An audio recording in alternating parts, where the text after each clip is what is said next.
Good morning, everybody. Welcome to another episode of The Full-Time Investor. I'm your inspired investor, Mandy Brenham. I bring to you today my energy, whether you be in a warm climate, whether you be in a tempered climate, or you're like we are today with a whole bunch of snow. Welcome winter, just in a blast. I'm glad you're here, snuggled up inside, feeling all warm and cozy. And you know what? Today, my guest show, she is warm and fuzzy. She puts a smile on my face and a little sparkle in my heart. And I'm super grateful to be able to have Barbara Nthavikse as my guest today on the show. Thanks for being here, Barbara. Thanks a lot for having me, Mandy. Look at that smile. Doesn't that smile just pull you in? I tell you, by the end of the show today, you're going to take from us a little piece of us, and we're going to take from you a little piece of you. And that's why when Barbara and I first met, she was full of vigor and excitement. She had questions and she was inquiring, and she, I was just like, who is this person? But you've always had this drive. Like, where did you get started in real estate? Why real estate? Well, I actually was researching where would be a great place to have investment and a way to build up a passive income, or at least largely passive. So before that, I was a midwife for 15 years. I delivered hundreds of babies and worked around the country. And it was a great job. It was challenging. It was really interesting. And then once I had 3 young children, the amount of hours and the type of hours you work, I just wanted to make a change so that I would be able to look after my children and my household and my husband. So I made a career switch into real estate investing. I had been researching where would be something really secure, where is there opportunity, where is there places that I can make something in it. I really love the independence in real estate investing. And then I'm grateful my husband supported me to make a shift. Yeah, let's talk about that. Like, you did, how many years of schooling did it take you to become a midwife? That was 7. 7 years. And do you feel that there's a part of you that's defined by your education, and that potentially this change, it really disrupted something to be able to go from full-time career-driven midwife to a change, whatever that change might be? But what erupted in you to be able to just say, that's it, I need to change this? So I just, I really actually love how real estate gives you a chance to make connections. It's relationship based. You need a lot of strength of heart to do it. And I also just really enjoyed learning a whole new field and studying business books, sales, communications, marketing. It was just really interesting to learn a whole different field. And I was really enjoying going to the meetups and meeting other real estate investors. The first few times I was there, I was just awestruck of how energetic people were. They were making positive changes in their own lives, like they were talking about their exercise regimes, their nutritional changes, how they were doing self-improvement. People would come to those meetings looking energized, and I found that really inspiring. And how supportive, like, give me an example of the conversation between you and your spouse, John, to be able to say, like, hey, honey, I know I have a really good job, but we have these beautiful children and we love them, and I think I want to leave my occupation. Like, what did that conversation kind of go like? So he's logical. And when I told him the fact that even though it would take a few years for me to build this up, we would be so much better off in the long term, not just financially, but also our lifestyle, the time we'd have available to look after our children, that made sense to him. Okay. Yep. And so of a super high value of yours is your children, time with your children, education with your children. Yes. Yeah. You glow when you talk about them. So when you created your why for real estate, where did your children fit in? What is some of the driving forces you have now to be able to have your children included in your real estate investing? Yeah, so it gives them an opportunity to think independently, to look for opportunities. I was raised with a strong work ethic, and that's a value I would like to give them. It does give us, I encourage, almost anyone I talk to, I at some point would like to encourage them, consider having at least 1 or 2 investment houses, even one. It gives, if you have kids, of course, we want to have at least some kind of security for them. And, even one rental house sets you up so much stronger. Yeah. Now, you just said you have a crazy work ethic. You're teaching your children work ethic, from the hustle that you had as a midwife to the hustle that you are right now. What are some of the things that you're currently doing right now within the variety of real estate that you have going on in your life? Tell us a little bit about who Barbara is as an investor. Okay, so I invest full time. I have some short-term furnished rentals, and that's been really good for cash flow and for income. Those are an active business. They're quite fun. Then I have some buy and holds. I have been doing some wholesale assigning as I've been looking for my own off-market deals to purchase for myself or with our partners. So I look for off-market deals, and that is a really good way for someone like me that wants to build up their real estate portfolio, but they don't have the down payments and they don't have the mortgage qualifying at this time. Looking for off-market deals gets you out talking to sellers. It gets you looking for opportunity. There's ways to create something like vendor take-back mortgage. So it's a really good way to create some opportunities just by getting out there and literally walking around in the neighborhoods. It's definitely something that I encourage, I share with people, and they're like, Mandy, I don't have any money, how do I get started in real estate? And I say just the answer that you just said. Start talking to the sellers, start analyzing deals, start to find the opportunities where others don't see. Keep your finger on the pulse. Your finger is constantly on the pulse in the Hamilton market. Am I correct? Yeah, it gives you that. But you're right. There's a lot you can do, even if you don't have like the financial resources. There's a lot of ways you can get out and be active. So then what were some of the other things that brand new Barbara, as a retired midwife now entering into this real estate investing world, where did you go? Who did you turn to? What were some of the resources that you had? Yeah, there's so many resources out there. It's incredible what we have available. So much is on the internet, like most of us know, but it really, you can learn so much there. So I got a lot out of going to real estate investing meetups. I really enjoyed the friendships created there and the support and the knowledge sharing. There's great books. A lot of them I get out of the library or order them in. There's the publications, like for example, I'm a member of the local apartment association, and with that I get their magazine and their newsletters. So that's a future goal of mine, is to be investing in more multifamily. So that's a way I can be in touch with that industry, is be involved in that association. Yep. So YouTube I learned quite a bit from. Podcasts I pretty much listen to daily. Okay. And I use my time driving, which, will be like a couple hours, right? Daily. Why don't you name drop some of your favorite podcasts? Sure. So I really love Erwin Sweeto's The Truth About Real Estate Investing in Canada. That's my absolute favorite. Sarah Larby's Where Should I Invest in Real Estate is excellent. Yeah. The REIT Club has a great podcast. Breakthrough Real Estate with Rob Brake and Sandy McKay is action-packed. Yep. I've been listening to Grant Cardone's sales and marketing types of podcasts. You always leave there like, rawr, I can go do it, Grant. Yep. Let's see. What about personal Barbara? I'm sorry? What about personal Barbara? Are you listening to any podcasts, or what was a book that was on your nightstand that is a personal Barbara?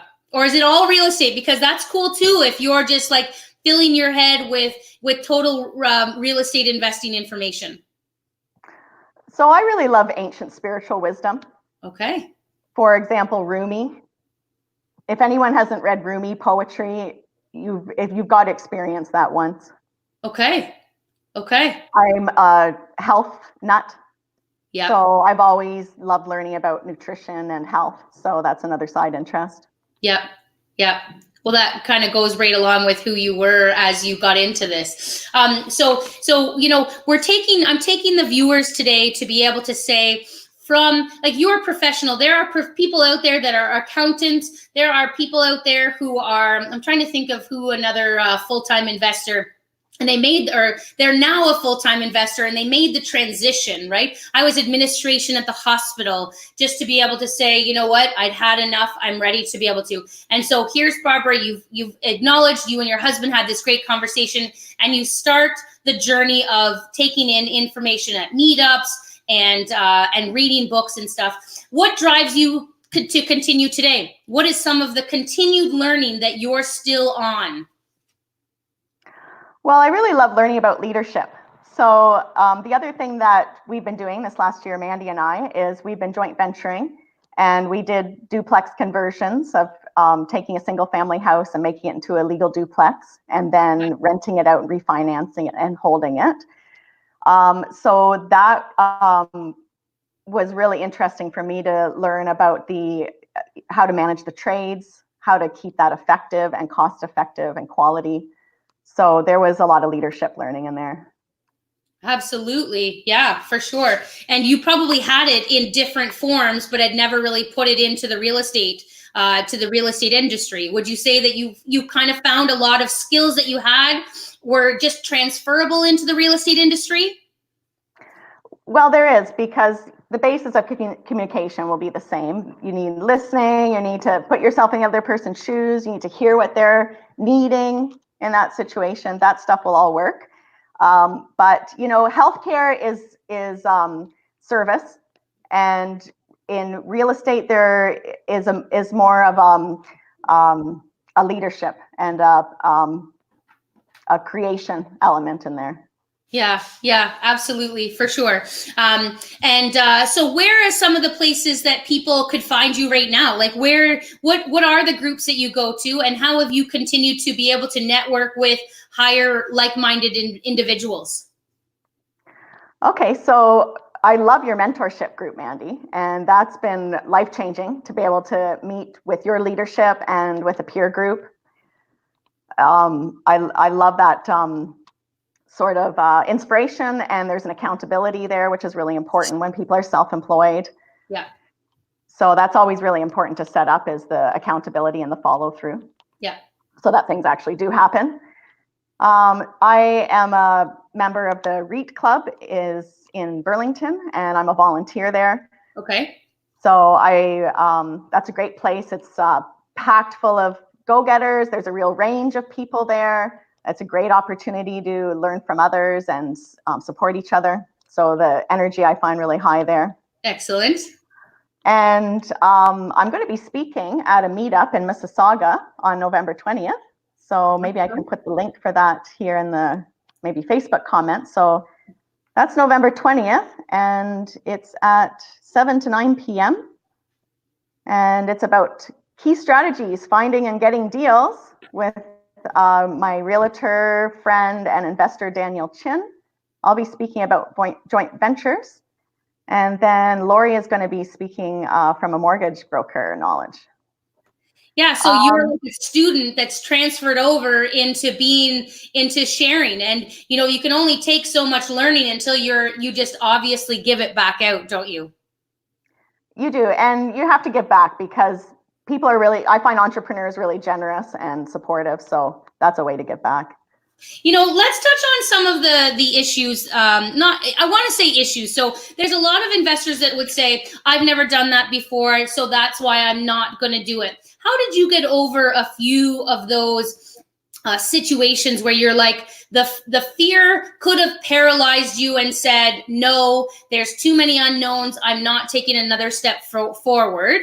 But then there's you that did take that step forward. So what were some of the reasons that you could have supported yourself with to be able to encourage the viewers today to be able to say, you might be scared, take that step anyways?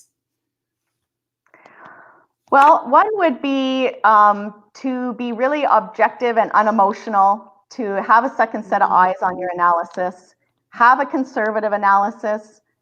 It can't be overly conservative. I made that mistake at the beginning of being overly conservative, where I would just, a deal that would have been a good deal just doesn't look very good when every input is your worst case scenario. So you do want to run it through more of a down scenario, but an average scenario is going to be adequate. Yep. So really being clear on your analysis should give you a lot of comfort. And, on this thing too, because I think there's, very nicely, we've had these conversations that there's people that will speculate and say, oh, Toronto's appreciation is going to go up X amount year over year. And so we perceive that it's speculation on where a property is going. But there's also the possibility of a negative speculation.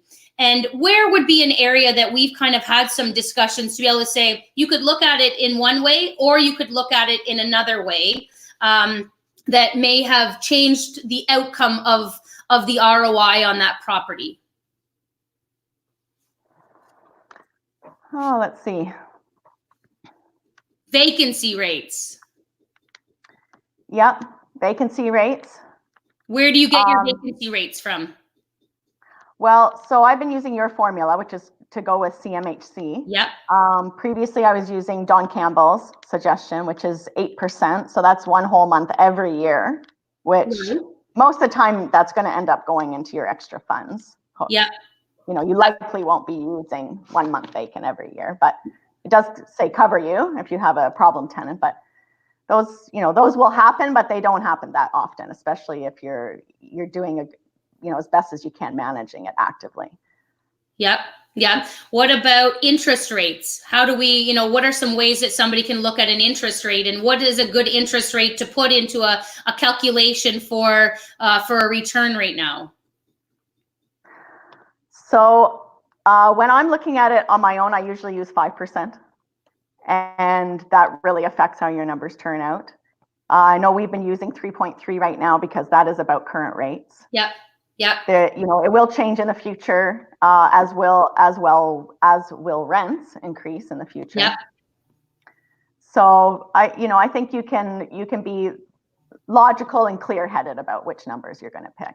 Yeah. Yeah. Same with rents, right? We don't necessarily know where rents are going. We can take a gander by looking at, 10 different listings on Kijiji and being able to say, like, I know you've been a genius filling the units at top market rents. How do you decide what rent should be? Hey, there's Rasna saying hello. How do you decide where a unit is going to get their rental rate from? Where do you decide? How do you go in? Okay, so for the analysis, I will use a middle of the road rent. I really like going through that process with JV partners where you under promise, and on the other side, the over delivering is fantastic. Yep. So I loved on that first deal we did that all of the major points, we were put in really safe numbers, and on all of the major points, we did better than expected. So all those steps of the way just created that extra return. And that was one of those properties that you were out pounding the pavement looking for potential wholesales. And when you contacted me, I said, that is such a good deal. Let's go into it and offer it to a JV partner. So you're right. We did a lot of information. We did a lot of research on it. And we kind of said to our JV partner, we believe that the average ARV should be this. And we got just over that ARV. Are we 21,500 over. 21,000 over what we had anticipated it to be. So we were quite conservative in our numbers for the after repair value. We were conservative in our rental rates. And yeah, so we under promised, but enough to be able to make it look like still it was a really good deal. And it was a really good deal, but because we over-delivered, it looked like a phenomenal deal. Like a deal that if I were to say Barbara had 10 of those, we would have 10 JV partners lined up to be able to do. Yeah. So yeah, with the rents we put in, we go on a safe side with those. And then, when we go to rent it, we try to optimize it. And then hopefully there's some uplift there. So how do you optimize rent? So we always talk in this industry, there's two ways. Well, there's various ways, but there's different ways to be able to increase the value of a unit. One, at least for cash flow, we're looking to increase the income or decrease the expenses. So what's some of your tips and tricks that you can share to be able to do either of or both of those ways to be able to increase cash flow? Okay, so with the rents, to get optimal rents, you want a great product. It's clean, it's safe. You've thought about what is going to make someone happy there. You market it on a personal level. You meet people personally. You hear what is important to them. How can you make it safe and comfortable for them? Sometimes it surprises you what a small thing, what seems small to you, is actually the priority for another person. Yep. So yeah, ways you can meet people. I consider, being a landlord, a service industry. How can I help people? I always keep that foremost in my mind with business. How can I serve? How can I help? What can I add to the world? We're so fortunate. We have so much. We have so much wealth and safety and peace and resources, right? We don't need to be skimming that like extra final bit. So I really feel like we're so lucky that we are able to be of service in business.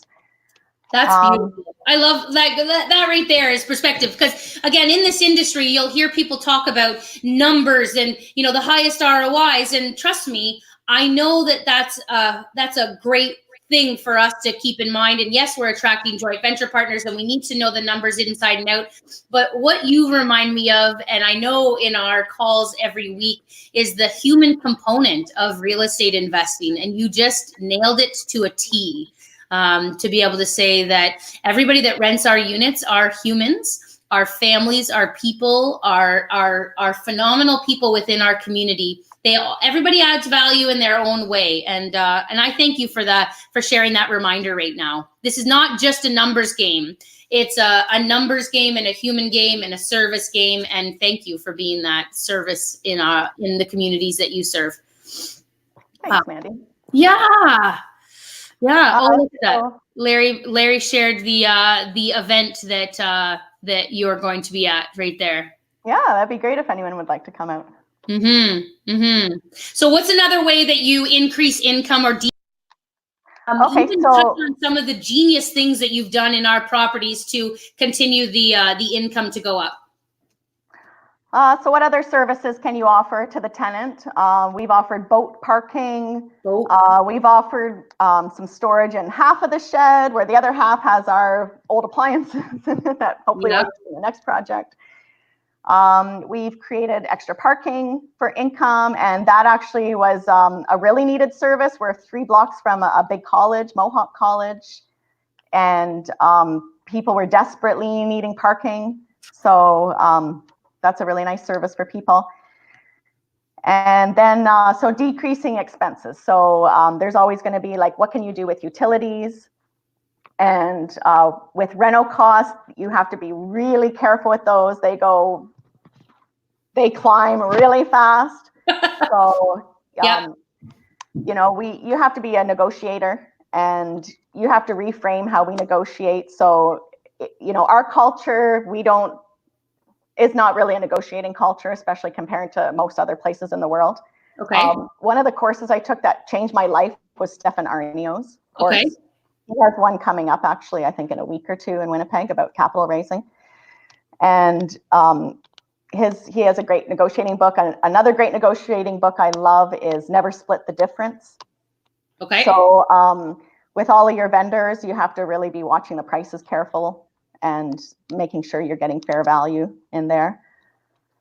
Yeah. And I think what's also really important is to be able to have somebody to bounce these ideas off of and kind of just be able to say, here's the situation, here's my viewpoint. And then, like what we've done together, where I perceive the genius is that we just kind of ask those high quality questions and make sure that the answer that we come up with, we're not stuck in, that we're not like, well, should we replace the washer and dryer? And you'd think, is it a black or white position? And you think, well, can you find a used one? Is it worth your time to be able to move it? And what if the used one doesn't work very well? And then when we say, let's just go brand new, we've kind of already talked about the other options. And so it's just brand new. Now, we'll do that now, but what if it's, should we replace the kitchen or should we keep the kitchen? Tell us about 253 West 2nd. You walked into there and, we had this idea that everything needed to go down to the studs, and you saw something that I didn't see. So tell us about that kitchen and what your vision was when you walked in. So that house was one of those brilliant finds of yours, Mandy, where it just stunk like money. It was in horrible condition, like you could hardly stand even being inside it. And then, you have the magic of a demo, and then if you can see underneath we had to like get all the mice and the bugs out, and did some demo. And at that point you can reevaluate and see it different. So we paid cleaners to scrub it down for a few days, and lo and behold, it was a beautiful kitchen underneath that, and it still looks gorgeous. And then we upgraded on putting some nicer appliances in so that it matched prettier, and we replaced the countertop, which looks fantastic. And you taught me a lot about like what can you do with the resources that you have, and how can you keep your costs under control. It turned out gorgeous with just a good scrub. Yeah. But we had in the numbers put that was going to be demoed. So what I like is, just because I remember walking around a property with a mentor of mine, and I'd already heard from 2 other investors that, oh my God, that place needs like $200,000 worth of work. So I had implanted in my mind that this property was going to be massive renovations needed. Okay. And so as I walked through with my mentor, I was like, what are you looking at right now? What do you think needs to be done first? And he was like, well, the roof needs to be done. And there's one vacant unit that obviously we'll have to be able to renovate now, because take the opportunity while it's vacant. And I was like, anything else? And he was like, well, yeah, over the next 6 to 12 months, as the tenants turn over, we'll renovate each unit and whatever. So he had this vision of what the renovations were, whereas everybody else felt that everything needed to be done all at the same time. And that's what I loved about that story right there, is to be able to say that, go in there and do some demo, but maybe reevaluate, and don't think that everything has to go just because you're doing a full reno on it. You can, like windows. Do we replace all the windows? And you're like, well, if the windows are okay, then leave the windows. But know in your mind that if a window needs to be done, or a couple windows a year over the next 5 years, but there's no sense breaking a renovation budget just to get everything done all at the same time. True, and keeping the end goal in mind with every decision. Right. And our end goal is to be able to keep our JV partners happy, because the more money that we're able to refinance out for them, the better the investment it is for them, the better investment that it is for us. Then we don't, there's only one other thing. So we renovate to rent in our units. I know that's the mentality that we have, because we want our tenants to be able to live in a unit and not feel that they're like walking on porcelain and marble and can't touch anything. And so, for us, we create homes that we know we would live in, and we want our tenants to be able to have that home feeling. Mm-hmm. Yeah, dogs are important in our units as well. Yeah. Animals. So you know what, Barbara, I want to thank you. You've brought out the best in me. You've allowed me to be able to see some of the things that I didn't know I had in me to be able to share with other people. And so because of you, I am who I am. And I truly want to thank you for that. Thanks, Mandy. You know what? Yeah, you are the sum of the people that you spend the most time with. And when you have a beautiful soul around you, then you'll find that beautiful soul in you. So, as much as this is a hard industry, that we are talking numbers, this is a reminder episode of my show that this is a human industry, and we are offering one of the fundamental human needs of housing, of staying warm, of being safe. And so thank you for being able to create units like that. Well, thanks so much, Mandy. It's just been so exciting working with you. It's really broadened my vision. There's Sonia. Sonia's saying hello. So everybody, this is the end of another episode of The Full-Time Investor. I am just so grateful that you guys have spent some time with us here today. As much as we are raw, we are pretty human in all the things that we do. I look forward to seeing you at another event. I am going to Fire at the end of this month on the 23rd. I have a great guest next week, so please watch for some details of that. Always growing, always learning. Be a student, and then when you've learned a lot, turn it around like Barbara's doing and start to be the teacher. So thank you, everybody, for watching another episode of The Full-Time Investor. I'm Mandy Brenham. Have a great week.